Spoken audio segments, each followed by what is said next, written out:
Shalom semua, selamat petang. Pada masa ini mari kita teruskan program doa 10 hari dan hari ini adalah hari yang ke-8. Di sini saya bacakan tajuk, berikanlah pada hari ini makanan kami yang secukupnya.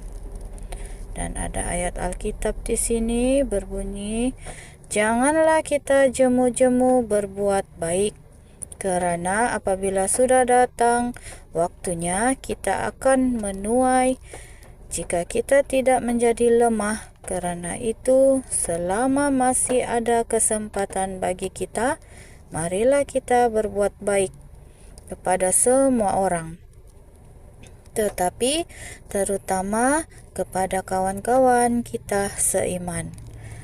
Galatia 6 ayat 9 hingga 10. Allah akan menyediakan. Allah lebih peduli kepada kita daripada kita peduli kepada anak-anak kita sendiri. Dia berjanji bahwa makanan kita akan disediakan. Yesaya 33 ayat 16. Namun, perhatikan kata kami dalam ayat tersebut. Berikanlah kami pada hari ini makanan kami yang secukupnya. Yesus dengan jelas menyiratkan bahwa kita seharusnya tidak hanya meminta untuk diri kita sendiri, tetapi juga untuk orang-orang di sekitar kita. Alkitab dengan jelas menyatakan bahwa kita harus mengasihi orang lain, sama seperti kita mengasihi diri kita sendiri. Markus 12 ayat 31. Dan kita harus berdoa bagi orang lain. Yakobus 5 ayat 16. Para murid pada abad pertama melakukan hal itu. Mereka bersatu dalam segala hal yang mereka lakukan. Kisah 4 ayat 32. Bertolong-tolonglah menanggung bebanmu. Demikianlah kamu memenuhi hukum Kristus. Galatia 6 ayat 2.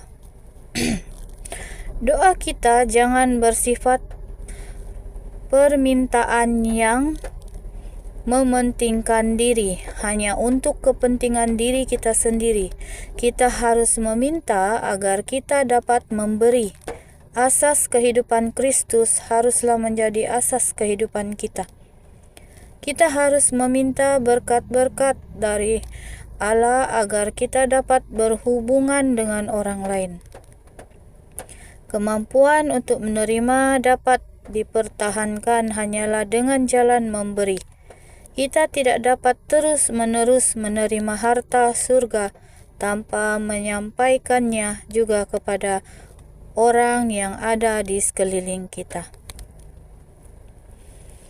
Ellen G. White, Membina Kehidupan Abadi, 103.3. Boleh rujuk di situ. Aplikasi hidup. Perhatikan bahwa doa Bapa kita tidak berbicara tentang makanan untuk besok, hanya untuk hari ini. Israel hanya dapat mengumpulkan mana untuk 1 hari saja. Keluaran 16 ayat 4. Allah tidak ingin Anda khawatir tentang hari esok. Matius 6 ayat 34. Mintalah untuk hari ini. Mintalah untuk berbagi, berusahalah untuk memberkati.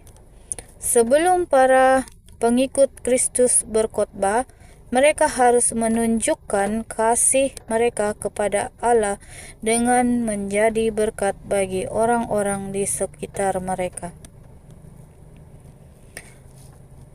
Aplikasi hidup. Pada penghakiman Yesus tidak akan bertanya, apakah Anda pergi ke gereja atau melakukan hal-hal baik lainnya. Meskipun kita tidak boleh melewatkan kebaktian kita. Ibrani 10 ayat 25. Dia akan berkata, aku telanjang lapar dan haus. Caramu mengasihi orang-orang di sekitarmu menunjukkan caramu yang sebenarnya mengasihi aku. Matius 25 ayat 37 hingga 40. 25 ayat 37. Maka orang-orang benar itu akan menjawab doa katanya, Tuhan, bilakah kami melihat Engkau lapar dan kami memberi Engkau makan, atau haus dan kami memberi Engkau minum? 25 ayat 38. Bila manakah kami melihat Engkau sebagai orang asing dan kami memberi Engkau tumpang atau telanjang dan kami memberi Engkau pakaian? 25 ayat 39. Bila manakah kami melihat Engkau sakit atau dalam penjara dan kami mengunjungi Engkau? 25 ayat 40. Dan raja itu akan menjawab mereka, Aku berkata kepadamu, sesungguhnya segala sesuatu yang kamu lakukan untuk salah seorang dari saudaraku yang paling hina ini, kamu telah melakukannya untuk aku. Kesimpulan di sini, Allah memanggil kita untuk berdoa bagi sesama, mengasihi sesama kita, dan menjadi berkat bagi semua orang di sekitar kita. Sekian saja untuk bacaan pelajaran pada kali ini, yaitu hari yang ke-8. Terima kasih dan saya harap ini membawa berkat berkelimpahan kepada kita semua. Amin.